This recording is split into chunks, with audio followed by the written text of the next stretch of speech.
My parents kicked me out to let my golden sister live there, even though I bought the house. But karma came faster than expected. I, 37F, have spent the last 15 years developing my career as a senior management at one of the leading investment banks on Wall Street. This narrative focuses on my complex connection with my sister Emily, 47F, my parents, both in their late 70s, and a house I recently bought for them that has become the focal point of constant family strife. I have to take you back to the beginning to see how we got here. My parents were in their late 40s when I was born, so I was an unplanned child.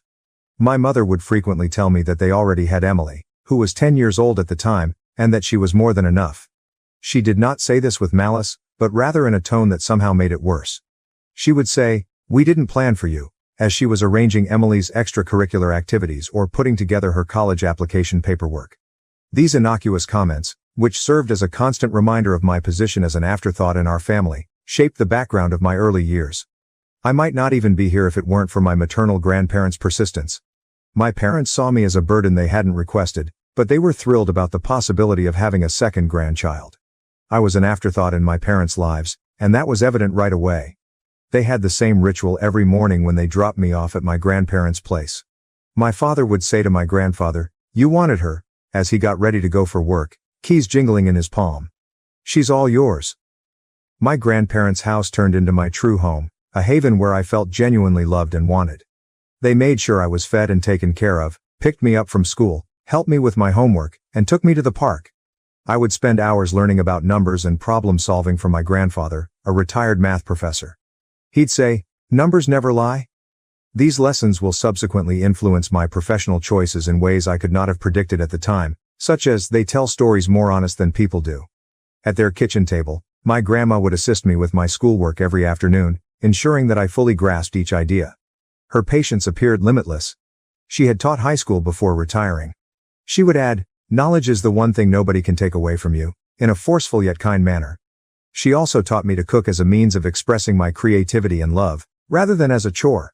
These times spent in their kitchen, reviewing my school day and learning how to measure materials exactly, turned into some of my most cherished recollections. My parents, who were generally exhausted and a little irritated at having to make the trip, would only arrive to pick me up late at night. "Madison," my grandmother would say as she bid me farewell every night, "you're the best thing that ever happened to us." I could almost forget that I wasn't wanted anywhere else while I was in her loving embrace. They became my emotional rock, giving me the stability and affection that were conspicuously lacking at home. My grandfather would often add, "Remember, sometimes the best things in life aren't planned." I learned to live as an afterthought in my own home as Emily got ready for her promising future. My sister just pretended that I didn't exist. She wasn't nasty or harsh. She would be lying on the couch, talking on the phone about mails and college applications, totally unaware of me, while I played with my dolls in the corner of our shared living room. The difference between how my parents treated Emily and me was clear and consistent. I would hear my mother's proud voice as she talked about Emily's achievements with family or friends. Emily got straight A's again. Emily made the debate team. Or Emily got accepted to her dream college. They went to all of her school functions, scientific fairs, and debating contests. They consistently cited, "We're too tired," "We have to work," or "You understand, don't you?" as excuses for their glaring absence from my events. My grandparents took on the role of my cheerleaders, attending every school function with joy and true pride on their faces. I hoped that things at home would change when Emily went off to college. I was the daughter who stayed, and perhaps my parents would see me at last. I was completely mistaken. I went from being invisible to being the housekeeper at the age of 14. My mother would call out to me, "Madison," before I could even put my backpack down after school. "The house needs cleaning. Start with the bathrooms." Emily's chores were taken up by me, along with a number of additional duties. I got to know the washing machine's settings and peculiarities by heart, and it became my daily companion. Cleaning, cooking, and keeping a home for parents who hardly acknowledged my existence seemed like a continuous loop of housework. My father would remark, "You live here. You need to contribute," if I hesitated in the least. "Your sister always did her part." My career progressed from cleaning to cooking by the time I was 14. The shift wasn't gradual. My mother just quit preparing dinner one day. One morning she declared, "You're old enough now. We expect dinner ready when we get home from work."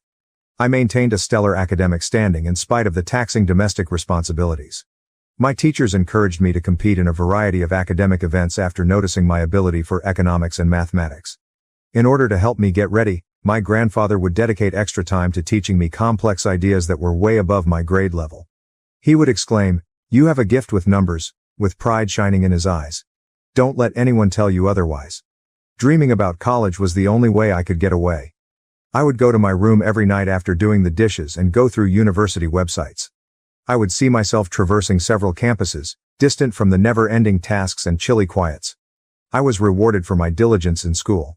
Despite my household responsibilities, I maintained straight A's, and at the age of 16, I received acceptance letters from a number of prestigious colleges, including some renowned for their top-notch finance programs. Emily's engagement followed. One Sunday afternoon, she bounded in the front door, pulling a tall, smartly dressed man along with her. She let out a squeal. "Mom, Dad. This is James, we're getting married." You would believe that someone had just declared their lottery victory. With my mother sobbing with happiness and my father already taking out his phone to call family, my parents literally sprung from their seats. "We'll cover everything," my mother exclaimed as she gave Emily a hug. "Our first daughter's wedding has to be perfect." For months, our home was occupied with wedding preparations. Every discussion centered on guest lists, venues, and flowers. With expensive outfits, high-end vendors, and everything at the top end, money appeared to flow like water. Despite attending the wedding, my grandparents didn't appear to enjoy the extravagant decor. My grandfather merely shook his head at the champagne fountain, and I saw my grandma scowl at a sculpture that most likely cost more than a semester's tuition at college. However, they likely already knew what was going to happen, so they kept their opinions to themselves. I gave my parents the wonderful news while sitting at our dinner table with 3 envelopes spread out in front of me on the day I received my acceptance letters. My heart was pounding. "That's nice," my mother murmured, without raising her gaze from her meal. "But we can't pay for it. We spent all our savings on your sister's wedding. Even took out a loan for it. There's nothing left for college." I stumbled and said, "But you paid for Emily's college." Scarcely raising my voice above a whisper. "That was different," my mother said in a condescending tone. "We saw potential in her." The ensuing hush was deafening. "You should get a job, save up some money, and take out student loans. That's what responsible adults do," my father said in between sentences. I had never before dared to leave the table without being excused. Grabbing my phone with trembling hands, I dialed my grandmother. In a matter of minutes, I was crying as I entered their well-known front door. As he heard my narrative, my grandfather's expression hardened, but I could not quite read the sparkle in his eyes. They exchanged a knowing glance after I had told them everything. My grandfather took my hand and said, "Madison, we've been saving for your education since the day you were born, so we've been expecting something like this." He returned with a folder after walking to his study. Bank statements demonstrating years of meticulous saving were found inside. "You can choose any of those universities. We've got you covered." I moved in with my grandparents that evening after packing my necessities. When I told my folks I was going, they were downstairs watching TV and hardly looked up. My mother said, "Whatever you think is best," while keeping her gaze fixed on the TV. Did I hear the relief in her voice? The years that followed were revolutionary. I decided to enroll in one of the best business schools to study financial analysis. My passion in doing things correctly was maybe prompted by witnessing my parents' poor financial management. My zeal and innate financial skills were noted by my lecturers. Before long, I was staying after class to talk about difficult financial ideas. Someone other than my grandparents saw possibility in me for the first time in my life, real potential. I obtained esteemed internships at significant financial institutions during my time in college. Every summer presented fresh possibilities as well as difficulties. Senior managers were impressed by my analytical abilities and meticulousness. During my performance review at Morgan Stanley, my supervisor said, "You've got a natural instinct for this. We'd love to have you back next summer." With the exception of calls with my grandparents, I kept my head down and concentrated on my schoolwork, hardly thinking about my family. I was hired by one of the city's leading financial firms after I graduated. I never would have imagined earning the starter pay. I located a small, clean, and secure one-bedroom apartment. I was thankful every morning that I didn't have to make breakfast for anyone but myself. As I poured myself into every new challenge, my career took off, and I received bonuses and promotions that I could never have dreamed of when I was younger. I advanced to a senior role in 5 years, overseeing intricate portfolios and fostering significant client connections. Within the industry, I became known for my strategic thinking and analytical accuracy. Every accomplishment felt like a subliminal affirmation that my parents had misjudged my abilities. In the meantime, I discovered from my occasional chats with my grandparents that Emily's marketing profession wasn't succeeding as she had intended. James, Emily's husband, struggled to maintain a career. They were begging for money from my parents all the time. My grandma told me in one of our weekly conversations, "Your mother emptied her retirement account last month to help them with rent. They just can't say no to her." After a year, things deteriorated. Even with our parents' assistance, Emily and James were no longer able to pay their rent. They and their twins, who are 7 years old, returned to my former bedroom. My parents, who had previously been really pleased with Emily's abilities, suddenly had to provide for her whole family in addition to their golden child. I maintained my distance, concentrating on developing my own life and profession. Every bonus, promotion, and successful transaction served as a subliminal affirmation that I wasn't the failure my parents had predicted me to be. I had substantial investments and money by my mid-30s, which included enough for a down payment on a home of my own. Then everything was different. My grandfather died unexpectedly after suffering a severe heart attack. It was a tragic loss. He was the father figure who had supported me when no one else did, and he had been more than just a grandfather to me. After that, my grandma, who had spent more than 50 years with him, seemed to lose her spark. She followed him less than 2 months later. In every significant sense, they had been my biological parents, and suddenly they were no longer with me. Behind me at the funeral home, I heard my mother's voice while I was setting up my grandmother's funeral. "Madison, do you want some help with the arrangements?" She was standing there when I turned around, looking older and more worn out than I had remembered. A part of me wanted to tell her to go, but I refrained because of her face. "Sure," I said to myself. "That would be nice." My parents started to open up over the course of the following few days as we prepared the service. They acknowledged that they were having difficulties. One afternoon, when we were choosing flowers, my father admitted, "We haven't been financially well off since retirement." He went on to say, "We barely make ends meet," before mentioning Emily's twins. I recognized that my sister and her family continued to live with them and rely on their diminishing income. We convened in a wood-paneled office for the reading of the will 1 week after we buried my grandma. Emily and James were slumped on recliners next to my parents, while I sat opposite from them. The tension was thick enough to sever with a knife, and the room smelled of furniture polish and old papers. Though none of us realized it at the time, what followed would start a series of events that would permanently alter the relationships of our family. After adjusting his glasses, Mr. Patterson, the notary, started reading in a monotone.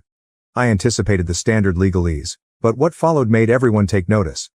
"To our beloved granddaughter Madison, we leave our house at 1542 Maple Street and the sum of $150,000. The ensuing hush was deafening. My mother tightened her hold on my father's arm until her knuckles turned white, and Emily's mouth dropped wide. After clearing his throat, Mr. Patterson went on. He glanced at my mother and said, "And a personal note from Mr. Henderson to his daughter Margaret." The message said, "Remember, Margaret, that we provided you with $200,000 just when you needed it most. As we respected your needs back then, we expect you will respect our final decision." My mother's cheeks turned pale after flushing red. Emily and James looked at each other anxiously, while my father gazed at the floor. In the parking lot, my parents came up to me when the notary had finished and collected his paperwork. Something desperate had taken the place of the calm manner they had displayed during the funeral preparations. With a shaky voice, my mother said, "Madison, honey, you must realize that we always assumed we would inherit the house. We're having trouble, but we were depending on it. The mortgage, Emily's family's expenses, we could really use the house," my father continued, stroking his gray hair. Speaking about how her youngsters wanted a yard to play in, Emily also joined in. However, I just got into my car and left. I kept thinking about my grandparents' parting gift over the course of the following few weeks. My life was well established near the city, and although the house I had inherited held many priceless memories, it was too large for me alone. In the meantime, I learned about my parents' growing financial difficulties from our weekly chats. Helping Emily and her family had drained their retirement funds, and they were finding it more and more difficult to pay their own mortgage. I gave it a lot of thought before deciding. I would purchase my parents a better house, one that is single-story, has a lovely garden, but is easier to maintain, with the money I make from the sale of my grandparents' house and my own savings. For their retirement years, something cozy. I was shocked by their response when I shared my concept with them. They actually started crying with happiness. After several weeks of house hunting, we eventually discovered the ideal location. A stunning ranch-style house with large doorways and no stairs in a peaceful neighborhood. My folks couldn't stop gushing about how thrilled they were after the purchase was finalized. A proper housewarming party is what we need, my dad said. It is the least we can do to make all the arrangements. That would be beautiful, I said, intending to show them the deed at the festivities. Tell me when, please. Weeks went by. Even though I had a lot of work to do, I kept expecting an invitation. Oh, my mom would say, we're still planning. You are aware that these tasks require time. My father would also say, we want it to be perfect. We'll notify you shortly. I was annoyed by their evasive answers for some reason. One evening, I was putting Emily's name into Facebook following another evasive phone call from my mother. We weren't connected on any social media, and I hadn't seen her page in years. Just hours ago, it was posted, I can't wait for this Saturday's housewarming party for Mom and Dad. I can't wait to celebrate with everyone in this beautiful residence. Numerous friends and family members confirmed their attendance and scores of comments on the page. Pictures showed caterers being hired and decorations being set up. This was hardly an impromptu get-together. Weeks had been spent organizing it. I called my mother with a little trembling fingers. Hello, Mom. I wanted to inquire further about the housewarming party. Do you have a date in mind yet? Oh, honey, not just yet, she said with ease. Most likely in a few weeks. The specifics are still being worked out. Everyone except me, apparently. I had to make a choice as that Saturday drew near. Shall I go up to them? Do I have to let it go? How could they keep me out of the festivities after everything that had transpired, after I had purchased them this house? I would eventually find out, but not in the manner I had anticipated. I parked a block from the house I had purchased for my parents on Saturday. I could see dozens of people mingling through the windows, including Emily's social circle, friends, and relatives. My father offered tours of the house I bought, while my mother, dressed in her special occasion pearls, welcomed guests at the entrance. Twinkling lights and welcome banners adorned the mansion. Laughter and music poured out onto the street. It was obvious that they had spent weeks organizing this housewarming celebration, to which I was not invited. For a while, I sat in my car and watched Emily's twins chase each other past crowds of grown-ups who were ogling them. I could see moving boxes with Emily's handwriting on them stacked in the corner through the wide bay window. The process of relocating her family's possessions had already begun. I inhaled deeply before sneaking in through the side door. The aroma of flowers and catered cuisine filled the house. I heard my father speaking to a gathering of people in the living room when I followed his voice. After all these years of hard work, we finally did it, bought our dream home. My mother excitedly added, don't forget about Emily. She helped so much with the down payment. Such a wonderful daughter, always thinking about family first. Unlike some people, she went on. In response to a question about me, she said, our younger daughter hasn't helped us at all. Too busy with her career to care about family. Heat sprang to my face as I stood in the doorway. Everyone jumped when I said, actually, I think you've got that backwards. There was a dead silence in the room. My dad was the first to recover, grinning tightly. Madison, what a surprise. Especially since you forgot to invite me to the housewarming party for the house I bought, I said as I entered the room. The quiet grew longer. His shoes quickly piqued Emily's husband's curiosity. Inquiring as to why everyone appeared so distressed, one of the twins pulled at Emily's sleeve.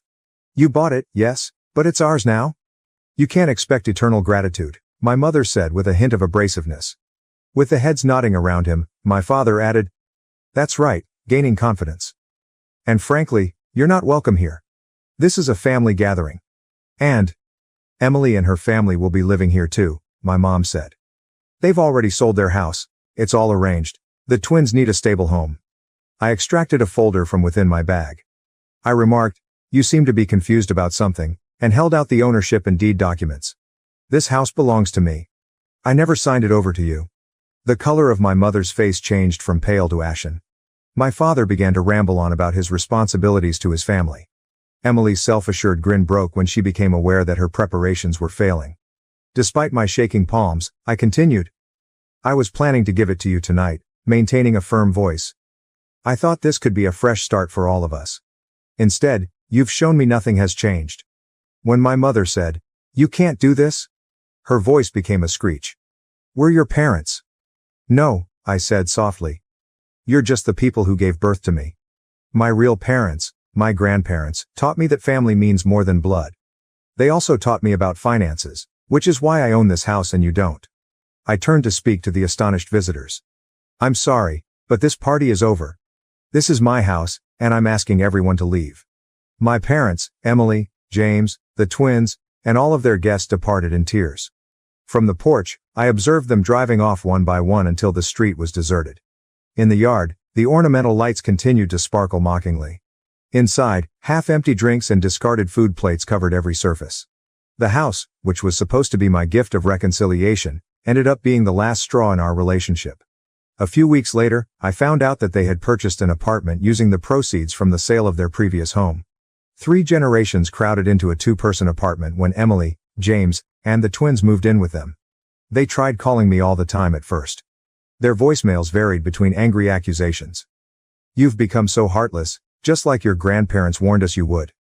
And guilt-tripping, "How could you do this to your own family?" I disabled their social media accounts, emails, and phone numbers. As a reminder of everything that went wrong in our family, the house is now empty. I have an appointment with a real estate agent tomorrow. It's not worth attempting to cure everything. Like old photos in a dusty album, some relationships are better left in the past. When I eventually have kids of my own, I've made a self-promise that they won't ever need to win my affection or vie for my attention. In contrast to my parents, I will love my kids just as much and without conditions, just as my grandparents loved me. Every heartbreaking reality about my family was exposed that Saturday night. I had not been invited to the housewarming celebration my parents were throwing when I arrived at the house I had purchased.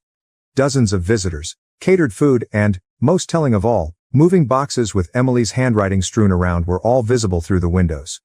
My father proudly declared, "After all our hard work, we finally bought our dream home," as I sneaked in through the side entrance. In her comments, my mother praised Emily for allegedly helping with the down payment. She dismissed inquiries about my absence by saying, "Oh, Madison's too focused on her career to care about family." The incident encapsulated every insult I had experienced as a youngster, every instance of favoritism toward Emily, and every instance in which I had been regarded as an afterthought. I had never before experienced such clarity as I stood in the doorway, witnessing my parents rewrite history by preparing to relocate my sister's family onto my land without even asking me. "Actually," I said, causing the room to quiet down, "I believe there was a miscommunication regarding the buyer of this house." I could tell everything I needed to know about their actual emotions from the expressions on their faces. Amazement, humiliation, and then indignation. My mother was the first to recover, her voice piercing with a sense of entitlement. "What's done is done. The house is ours now, and Emily's family needs the space." I took out the ownership documents and the property deed. "No, the house is mine. I never transferred ownership to you. I was planning to give it to you tonight, but clearly, that would be a mistake." "You can't do this," my mother said in a terrified tone. "We're your parents, we have rights." "The only rights you have," I said quietly, "are the ones I choose to give you. And right now, I'm choosing to ask everyone to leave my property." Following that, there was a frantic evacuation, with guests rushing out with plates of food still in hand, Emily's twins sobbing in bewilderment, and my father trying to maintain some dignity while guiding people to their cars. "How could you do this to your own family?" was my mother's final attempt at manipulation, but it failed against my newfound determination. The 5 of them were crowded into a tiny flat in the weeks that followed. The messages began right away. My father demanded a re-examination, Emily begged with tears for her children's stability, and my mother accused me of cruelty. They were all blocked by me. The vacant house served as a reminder of what might have been, a new beginning, an opportunity for peacemaking. Rather, it served as the impetus for my ultimate separation from a family that had never fully embraced me. A month later, I sold it and used the money to fund my own future. Some asked if I would ever try to mend those bridges or forgive them. However, I came to understand that forgiving does not always entail letting harmful people return to your life. Forgiving oneself for leaving can be necessary at times. Before putting away the old wedding picture of my parents, I promised my future children that they would never experience the anguish of conditional love, the hurt of being compared to a sibling, or doubt their position in the family. With me, the cycle of partiality and emotional blackmail would come to a stop. Emily's twins were playing in the tiny courtyard when I last drove by my parents' apartment complex. I briefly experienced sadness, but it was for the relationships that never truly existed in the first place, not for the ones I had lost. My grandparents taught me that a true family is based on love, respect, and support for one another, despite the belief that blood is thicker than water. I take their lessons with me as I start this new phase of my life. Love ought to be freely given rather than demanded. Family is more than just genetics. Walking away is sometimes the healthiest course of action. I didn't open my mother's last unread mail, so I erased it. Any defenses or charges it included were no longer relevant. At last, I had discovered how to put my own value ahead of their conditional approval. Their kind of familial devotion has no place in the life I'm creating now. New opportunities await us in the future, free from the burden of attempting to win affection from those who are unable to freely give it. I learned what true family looks like from my grandparents. I'll build that kind of family for myself someday. One based on respect for one another, unconditional love, and the knowledge that each individual is equally important. At long last, the chapter of being the family afterthought is over. Being the author of my own life is only the beginning of my journey. Thank you for watching. If you haven't subscribed yet, please do so and hit the notification bell to stay updated with more shocking real-life stories happening around you.